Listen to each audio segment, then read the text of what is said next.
Welcome to the LivXplore Podcast. If you like what you hear, please hit like and subscribe.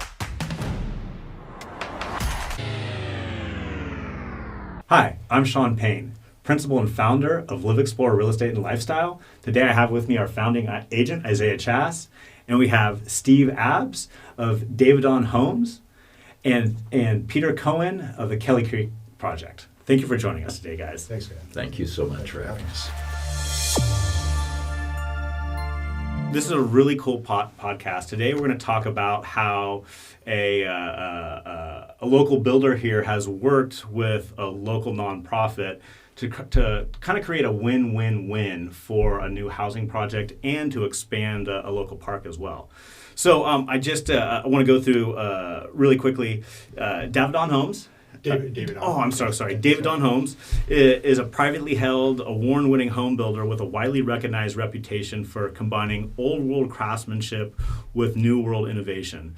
And I looked at some of your projects. Looks like you currently have Lafayette, Antioch, Pleasant Hill, and Danville. That's correct. And they all look like great projects. And in looking at those projects, I'll ask you this question, but it seemed like Petaluma was a good fit in looking at those other projects. It just looked like it's something that you kind of, that's what you do and specialize in that way. It is. It's a niche that we have.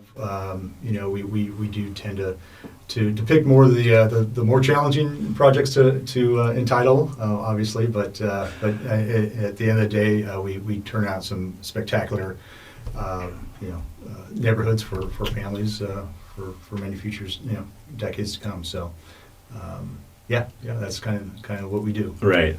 And just to go, this has been talking about tough entitlement projects. This has been going on for a while, right? Yes. So originally this was purchased back in 2004, and then in 2013 there was an environmental impact report for a 93 lot subdivision. At that point, that was revised in 2017 down to a 66 lot subdivision. And then I believe right around that time, Peter, that's when 2017, 2018 is when you got involved with the Kelly Creek project. Right. It's been about a little over 6 years that I've been involved. But what was so interesting about it is that after all these years of struggle within our community about what the future of the Scott Ranch should be, even though it was owned by Davidon Homes, we were still trying to put our heads together to figure out how can we achieve something that is so beneficial to our community, and at the same time recognize that Davidon Homes had a major investment in the Scott Ranch property. And what we found was that when the City Council heard the matter, Planning Commission and City Council heard the matter in 2017, we, on behalf of the community, Kelly Creek Protection Project and others, were able to persuade the Planning Commission and City Council that there really had not been sufficient consideration given to the most environmentally helpful alternative, which was the 28-home alternative. Mm.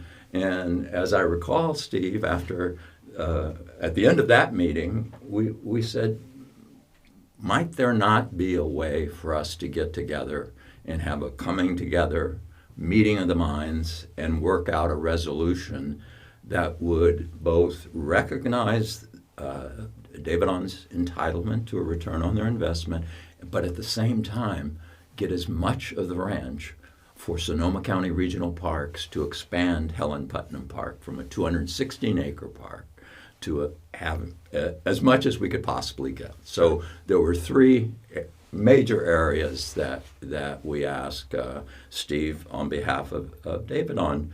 One, what would it take for the community to purchase the entire ranch? And that came in at about $11 million. Sure. A tidy sum that we weren't able to raise. And then alternatively, we asked, if not the entire ranch, what would be the maximum amount of the property Davidon would be willing to sell to Kelly Creek Protection Project, a nonprofit, so we could turn it over to Sonoma County Regional Parks. And graciously, that's when Steve came back and indicated for $4.1 million we could get 3/4 of that ranch, which was a major breakthrough. Sure. The third area that we discussed at that time was what would be the minimum number of homes that could be built to realize that profit. And Steve came back with, we can do it. It works at 28 homes, and that really initially kind of cemented the arrangement, the agreement, and then we just kept working together. And in the meantime, we're bringing in the entirety of the community. Sure. Yes. So. Even in our preparation for the 2017 hearing, we had our environmental law firm do an analysis of all the community comments that had come in before then. And that helped us to then stay focused on what was the community's interests. Sure. And we were able to bring in the philanthropic community to raise that $4.1 million, and then hundreds of families within Petaluma contributed contributions from $10,000 to $10,000 to support this because probably of several things. One, parks are the most important, was the second most priority for the Petaluma community. Two, our parks department has limited resources, Yep. so they couldn't acquire the ranch. And they barely have resources to maintain the current parks that we have. So by bringing in the philanthropic community, we're actually freeing up Petaluma from having any responsibility for either the purchase of this land or the maintenance of this land. But that brought in another major partner, Right. Sonoma County Regional Parks. They're excited about this opportunity that's being created, right? Right. And they have the experience to handle all the things that go along with park management in terms of the grazing, in terms of fire prevention, all the kinds of things that would be necessary to create this tremendous opportunity for the families, not only of Petaluma, but Sonoma County and elsewhere. Right. And so it's just this very rich moment in history because it shows that if parties are interested, they can come together and have this extraordinary meeting of the minds. And then it builds upon goodwill. And I really do hope that this is a model for other communities to say and realize that if we don't demonize people that we might have a difference with, look what we can accomplish. Yeah, We can actually unite our community around this. And then, as Steve has often acknowledged, when you look at the list of supporters, this cannot be viewed in any way as a project that is not environmentally sound. For example, from Sonoma County Regional Parks, you have Sonoma County Conservation Action, Sonoma Land Trust. I'm sorry, these are all the endorsements that you've received on this project, just to clarify for our audience. All Yep. endorsers. I didn't mean to interrupt you, but keep going. No, no. Yeah. But that's important, Sean, Yep. because if one looks at some of the criticism, the suggestion is that somehow the project is not environmentally sensitive. But when you look at these good organizations and souls that are endorsing it, they have impeccable reputations, right? Right. From Sonoma County Regional Park, Sonoma County Conservation Action, Sonoma Land Trust, the Bay Area Ridge Trails, Redwood Trails Alliance, the Wildland Conservancy, the Center for Biological Diversity, the North Bay Leadership Council, and of course our dear friends at the Petaluma Area Chamber of Commerce. Right. When you think about those groups in toto, you see it's just a diverse spectrum of our community that is saying this project is extraordinarily good for our families. It is. That's why when I led off was saying this is a win-win-win, is I think this is a really cool project to talk about, that there are multiple wins here. We're getting housing, which we have a huge need for in this community. We're expanding Helen Putnam Park that people that people can use that way. But I think it's really important to note, and part of the reason why I wanted you on the podcast was, you're dealing with a local or regional builder that way. If you're dealing with a huge national builder, I don't think this project would look anything like it currently does. Mm-hmm. And that's why I think it's so important for local governments and people within those communities to have an open mind about housing projects and work with local builders that way, because then we have a need for housing. And what happens is that through this process, often local and regional builders will back away from it, and then you only get the national builders that are willing to work in these communities. And I just think that's not in our best interest. So I just think it's so great to have. That's why you're selling it, man. You're doing such a good job that way. Can we backtrack a little bit Sure. about who you are, your involvement with the community, your historically your career, things like that, so we get a little understanding of who you are that way. Sure. My background is in social work and law. Okay. I have now a 50-year career in social work and law, most of it focused on civil rights and public interest. Okay. With a national organization like the National Association for the Advancement of Colored People. Okay. And so all our work has been focused around justice and equity issues. And a lot of it, again, has been across the country. San Francisco federal courts, Los Angeles, Clark County in Nevada, St. Louis, on behalf of the NAACP and other civil rights organizations. My social work background has focused on adolescents and their families, and representing school children in the federal courts. We have this affinity for what will really serve children. And in my own experience, as I know I've shared with you earlier, I grew up in the urban core of Long Beach, and we had one local public park that was 1 square block.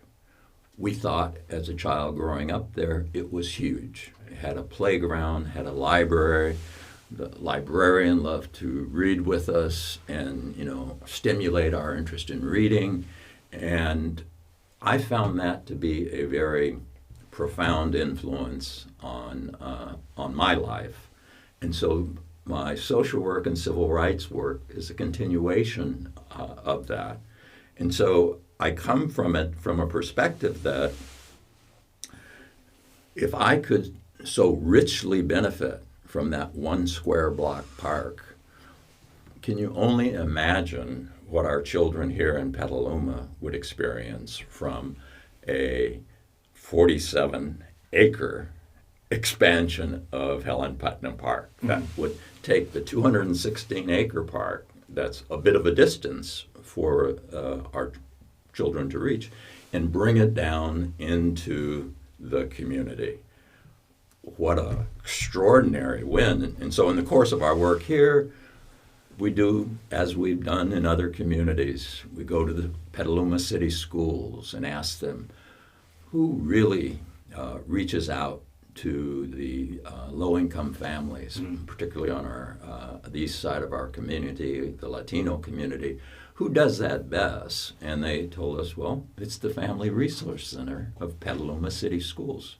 So our goal, we decided, we've got to reach out to the Family Resource Center. Family Resource Center. Yes. Okay. Petaluma City Schools.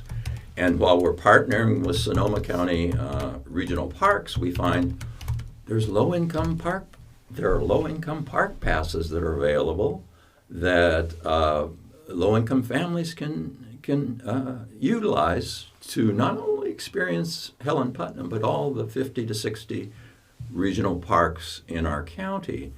And so we went about promoting the low-income park passes and supporting, and I think to date we're somewhere around 550 low-income park passes that we've been able to generate, financially support for families, for low-income families in our community. So we went from Petaluma City Schools to Catholic Charities, as a youngster, I was a beneficiary of Catholic Charities as well. So Catholic Charities of the Diocese of Santa Rosa, they're involved in partnership with us and Sonoma County Regional Parks Foundation in promoting these low-income park passes for families. And we're proud of that partnership because we know during the pandemic, folks didn't have a lot of green spaces to go to. Right. So a number of folks who had not had exposure to any of our regional parks now have that. And that's a part of the project that we're absolutely going to continue. That's awesome. You and I, this is totally off topic, you and I need to talk more. I'm currently on the board for trying to put together a 3-on-3 tournament here in town. Where where the proceeds will rehab local basketball courts, so kids of all economic backgrounds can get out and play the greatest game in the world. So I don't want to get on. That's sort of a sidetrack, but March 19th, 3-on-3 basketball tournament here in town. We're organizing through the Petaluma People's Service Center. So yeah, I think we're gonna have to talk more because I think our goals align that way. Maybe we can even get you involved. That's why I was typing down the Petaluma Resource Center. Because I'm trying to get all this information out to kids about this tournament because we want all different, just different economic backgrounds to come out and learn the game of basketball and then hopefully integrate it more in the community. Anyway, I'm done with that, but just I get excited about that stuff. We'll look forward to that. So yeah, we'll talk about this more off camera that way. You want to talk? Steve, you're over in the corner there. You've been really patient. You want to talk a little bit more about the project that way? Yeah, especially the site location itself. I mean, it's such a unique location, backed up to a public park that people can enjoy. What made Davidon Homes choose Petaluma, specifically this location? Well, yeah, it is a spectacular piece of property, and for those who don't know where it's at, it's located at the intersection of D Street and Windsor. So Windsor's only about a mile from downtown, which makes it a spectacular walkable distance, as Peter was just mentioning. But it's it's a 58.5 acre project. It's split up into 2 parcels. There's about 6.5 acres on the north side of Windsor, and then the remaining 52 acres is on the south side of Windsor. And that 52 acres is just an absolute beautiful area. The one thing that attracted Davidon to the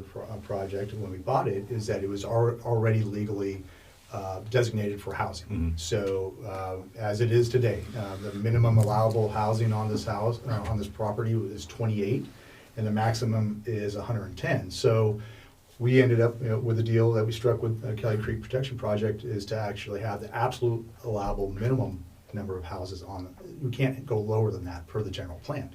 So we've tried to adapt the plan to the best, and you can see on the map there how the homes within that yellow rectangle or yellow boundary there, that's the proposed 28 lots, and you can see how it's just kind of a natural extension of the existing Victoria Housing project right. along Windsor Drive. But that 52 acres on the south side of Windsor, it has the iconic red barn complex on it that's been there for over 100 years. It has Kelly Creek and the riparian corridor, and the D Street tributary that go in there. But it's so rich in biological diversity and beauty. And again, when we bought it with the zoning up to 110, that's where you start off with some of the history. We did have a 93 lot plan back in 2004, and then I think what Davidon has done a good job is responding to the community, responding to environmental agencies, and really reducing this over time. So in '93 we went from 93 lots in 2004, and then in 2008 we went on the next slide there. We went down to 66 lots.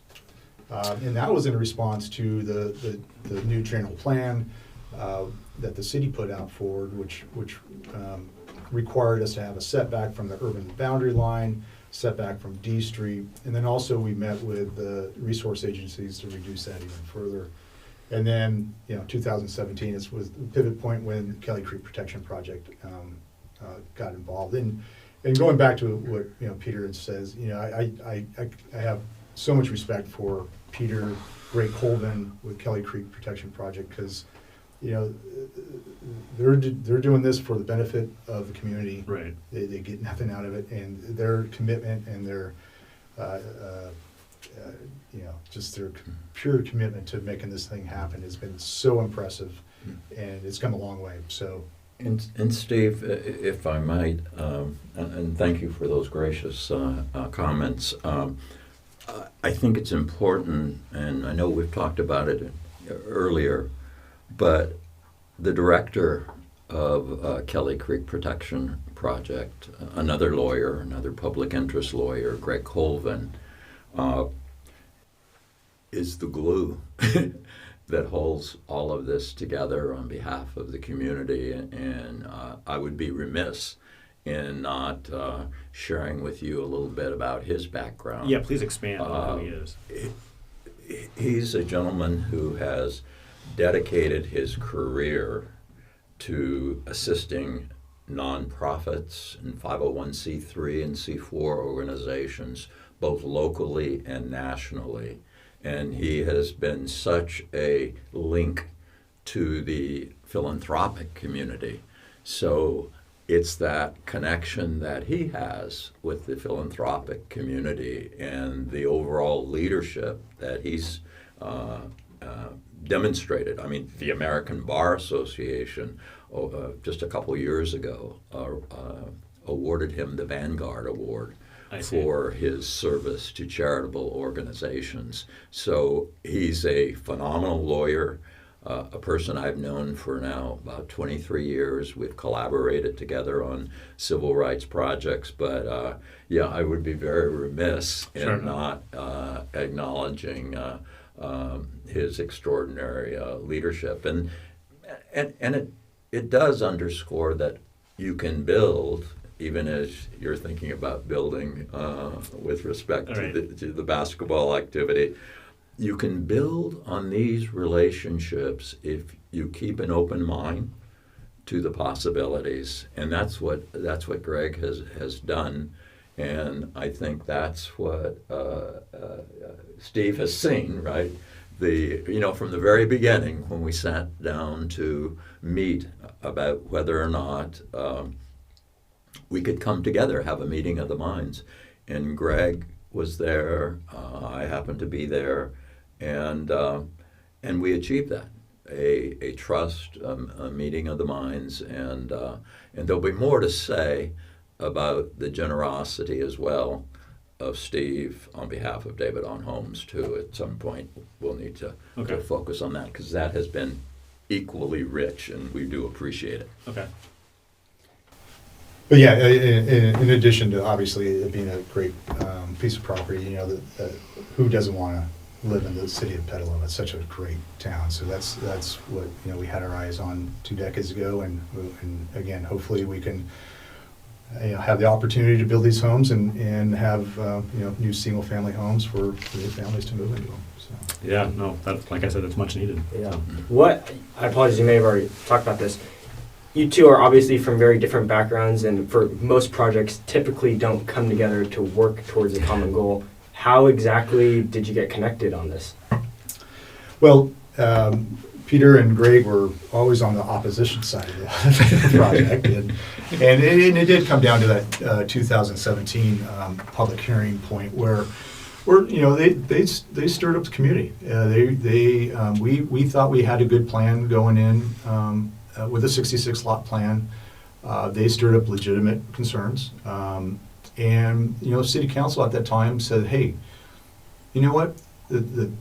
Go study that 28 lot." Told city staff to go study the 28 lot EIR alternative. But also they told us, "Hey, you guys need to go talk." And that's when immediately after that hearing, we started talking, and I thought I was dealing with the devil at the time. Right, sure. It's turned out to be. Was it a pretty intense, initial? What was that? I'm just curious. Just was that pretty intense initially, or what? It was. I think it was good. There was a trust level that we had to, get Sure, over, but sure. it didn't take long to get over that. But That's awesome. I think Greg and Peter, they had their certain things that they wanted, and we accommodated it ultimately in the deal, and I think it's and here we are, and even what we had the 28 lot plan in 2018. We further moved the goalpost, or the city moved the goalpost, and we accommodated a much smaller reuse footprint with our current proposal. So, do either of you want to talk about the enhancements to the community that they're going to get from this housing project in terms of fire management or whatnot that way? Sure. Right now, the ranch, in one respect, is kind of a wasting asset, right? Mm-hmm. There's not an opportunity to enrich the habitat because when you actually think about it, because there'll be discussions about the different special species that exist on the ranch, right. and a conversation about is anyone really looking out for them? Sure. Well, the reality is that the species exist on the 216-acre Helen Putnam Park, right? So when you think about it conceptually, you're actually bringing together ranch land into Helen Putnam Park that will then be restored, and if it was left unattended to, would degrade and degrade and sure. degrade. And so again, once we got over those initial hurdles, it seemed like working in partnership, in tandem, more was being able to be achieved for the public. Like, as an example, the concern about trees. Are a bunch of trees going to be cut down? Well, au contraire. Steve's residential portion that has been reduced, as he's noted, to 6.4 acres or thereabouts, there's going to be hundreds of new trees, native trees, planted on the residential side. Similarly, on the park side, there are going to be hundreds of new right. trees.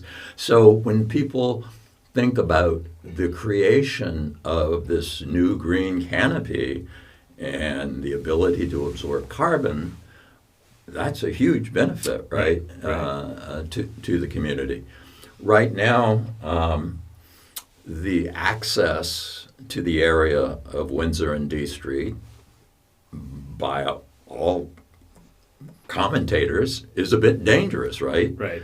Because trucks are coming in from Marin County and going out, and again, it seemed like every time there was something that could possibly benefit the community, as we work together, Steve says, on behalf of Davidon, we'll put in a roundabout.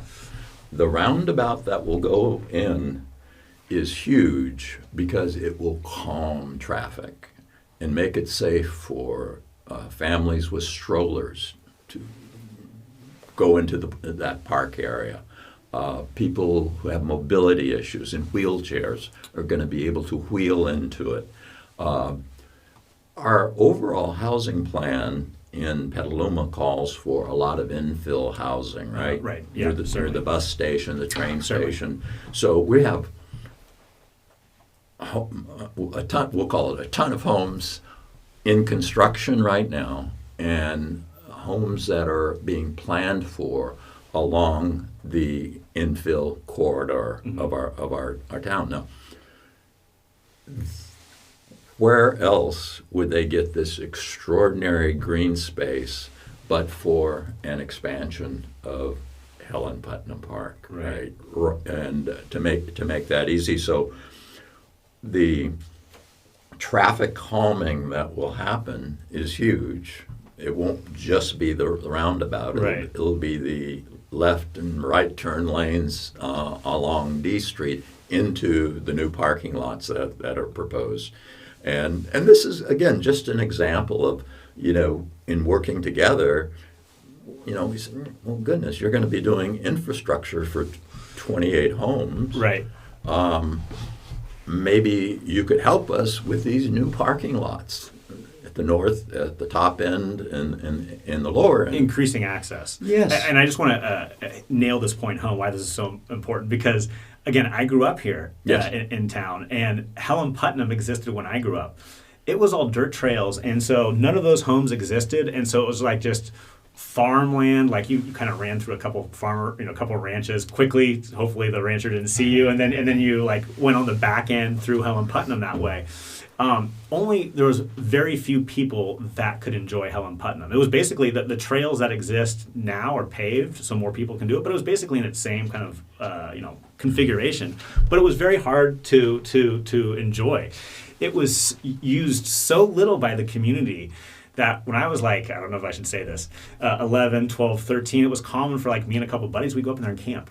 Because and no one would ever be up there, and that just shows you that the community is not using it. Especially the community that needs assisted or adaptive living that way. So again, this is just such a great way where more of the community can enjoy the actual park. Because now, if you go if you go up by Windsor Drive there, I mean, parking is very difficult, And then there's always issues with the neighbors and someone's trying to park over in front of a house or something like that, and so like this resolves all those issues. This allows the community to come up and actually enjoy this park. And again, like there was a time when I was growing up that it was like a beautiful park as it is now, but like we could camp up there and we wouldn't see anyone there. That so it's like that's just a waste that way. So the accessibility is by far going to be so much better for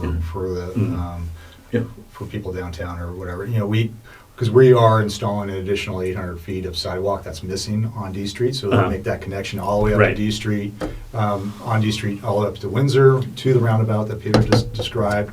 And then there's no sidewalk on Windsor Drive right now along our frontage. So all the people from Victoria neighborhoods will be able to walk and access the park there.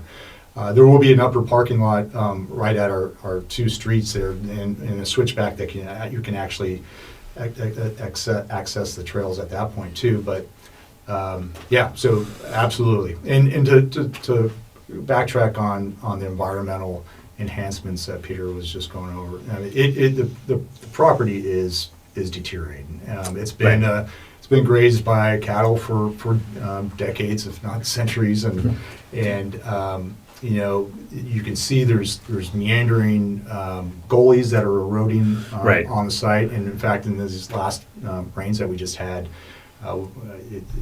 we have video of the erosion occurring in real time, and what happens when that erosion, it just flows right into the creek, and so then it clogs up the ecosystem of the creek. In addition, with the cattle grazing, there's no real understory for new oaks to grow. So, trees, in fact, a big tree fell during the last storms also, but unless you have a plan to, restrict grazing, you have a plan to enhance these erosional gullies, that's I think the biggest benefit of this whole project here is the enhancement and ultimately the protection in perpetuity of the environmental aspects of this property. It's phenomenal what KCCP is planning to do over and beyond what would be required for any mitigation by any environmental agencies. This is purely just going in there and restoring the property to pristine biological levels. It's pretty impressive. And with that, there'll be funding put in place. There'll be conservation easements. There'll be fuel management plan is another huge benefit that comes with this project as far as fire protection for the entire community, actually. Which is huge.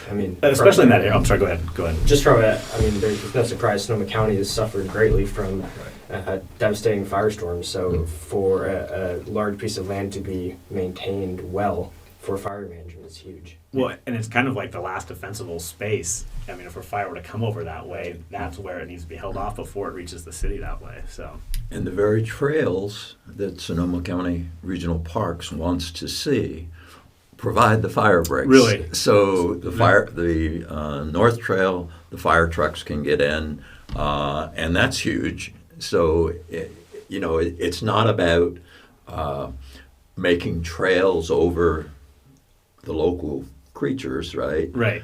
It's about having defensible space to fight a fire if it should occur. And in terms of they have great experience, Sonoma County Regional Parks, in terms of park management. Sure. And so they rotate various grazing from cattle to sheep to goats, and they know how to do that masterfully. Right. And they're prepared to do that. And if one only looks at how they've maintained Helen Putnam Park, both with signage and fencing and so forth, to keep the public off the sensitive areas. All that's in place. Similarly, when we happened to be talking with Bert Whitaker, the director of Sonoma County Regional Parks, he was sharing that a lot of their parks and beaches, I think they're up to close to 60 now, only have outhouses. And again, we turned to Steve and said, you're doing infrastructure for these homes. Why not have a nice bathroom that people with mobility challenges and other needs could have access to? Answer, happy to do it, and awesome. They're prepared to do it. Similarly, in terms of runoff, the existing runoff from Victoria has been problematic, and a question would naturally arise, well, what about the runoff from the 28 homes?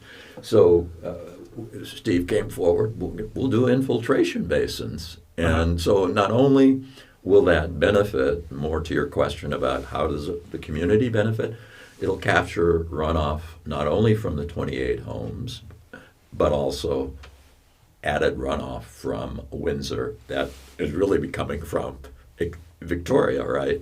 So there's these just multiple layers of benefits. And similarly,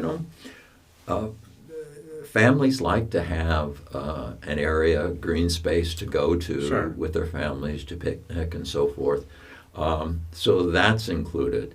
There's an amphitheater, which certainly schools and other community entities might want to use. And of course, it's not a big amphitheater Sure. that is cemented over the ground, but it's a simple amphitheater. Everything that's being built will be built with a sensitivity to nature. It'll be wood and rocks and that kind of thing so that it fits into that park atmosphere.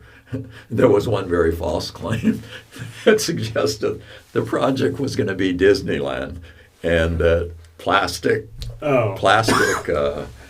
Sure. items, jungle gyms and other such things were going to be put in there. Right. Very false narrative because no one conceptualized this park project as that. But the idea of having a small convening space for educators, for community to come together and have the kinds of Right. conversations that we're actually talking about here. Yeah, exactly. Getting to a meeting of the minds, it's that kind of natural bucolic setting that is envisioned for the park. We had no Disney consultants on the park plan. That's very good. That's very good. Well, I mean, the project at this point seems very well thought out. I mean, I guess over 20 years, that's what you get that way, is a very well thought out. Are there any other concerns that you've heard about that you feel you should bring up right now that you want to address, that let the community know that way? I mean, I think you've been very thorough. I'm going through my notes here. I can't think of anything else, but is there anything here that you feel, anything else on the project that you want to bring up that we haven't talked about that way? Also, you were previously mentioning about the building, the homes themselves and their green aspect. Can you talk a little bit about? There we go. Yeah. There are 28 homes, and they range between 2,500 up to 3,380 square feet. But the larger 3,380 has ADUs, junior ADUs built in them. So 500 square foot ADUs. So that adds a little more affordability to the project. But yeah, these are going to be the latest, greatest energy efficient, water efficient homes. They'll all have solar panels on them where the homes will actually be zero net electric, meaning that the energy produced will be equal or more than actually will be used for the houses, which is pretty cool. Yeah, it's really cool. They're all water efficient, energy efficient appliances and water efficient fixtures. The landscaping will be drought tolerant, and there's going to be a gray water valve on all the houses that you can utilize to water your plants and such. EV ready, all that stuff. So, and then going back to the fuel management, they'll all be built with fire resistant materials. The planting around them will be fire resistant, and so, like you said, well thought out. I think we've crossed every T and dotted every I on this thing, and they should be pretty spectacular, efficient homes. So sustainable.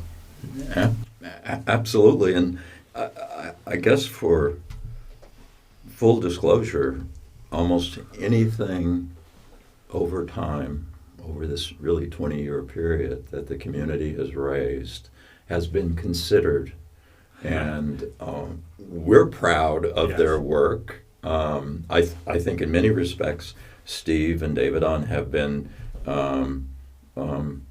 humble in the way that they've presented the project, and how, when some issue has come up, that they've been willing to address it, and it's not lost on us, for example, that there would be no way for us, a nonprofit, to purchase 47 acres for $4.1 million, and I think, we know that Steve and Davidon would not have offered it if we were a competitor, right, trying to acquire, right? Yeah. That so. I could sell that all day, man.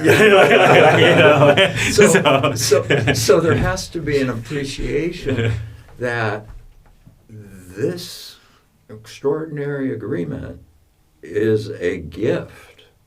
So when you think of a gift, this is, from the parkland side of it, it's about a $5.6 million parkland gift that we're partnering in giving to Petaluma and Sonoma County. And, most people being on the receiving end of such a gift would say, wow, right, aren't we fortunate? And aren't we especially fortunate because the city of Petaluma will not be paying any purchase money or maintenance money. And Sonoma County Regional Parks will be that continuous partner with the city of Petaluma. And normally, if someone comes forward to pick up the slack, normally the response would be, wow, right. Thank you for this gift. And, it happens to be African American History Month, and one theme that always comes to mind of Dr. King is that if I can help somebody as I pass along this way, then my living will not be in vain. And when we, I think, collectively think about this Scott Ranch project, this is an opportunity for us as a united community to come together to do something very special for the children and families of Petaluma and Sonoma County. And together we can really demonstrate that we've accomplished something huge for the children of our community and added to that tradition of Dr. King to make sure that none of our living happens to be in vain. And so I'm really well said. I'm so proud of this collaboration, and it's not unlike other collaborations within the civil rights community. You're able to achieve certain things if you don't demonize the other side, and you say, how can we come together for the benefit of the larger community, whether it's around voting rights, educational equity, police and justice issues. It always works out to the good of the community if we're able to have a meeting of the minds and try to think about what's the best possible outcome for our respective communities. This is one of those examples, I do believe. Wow.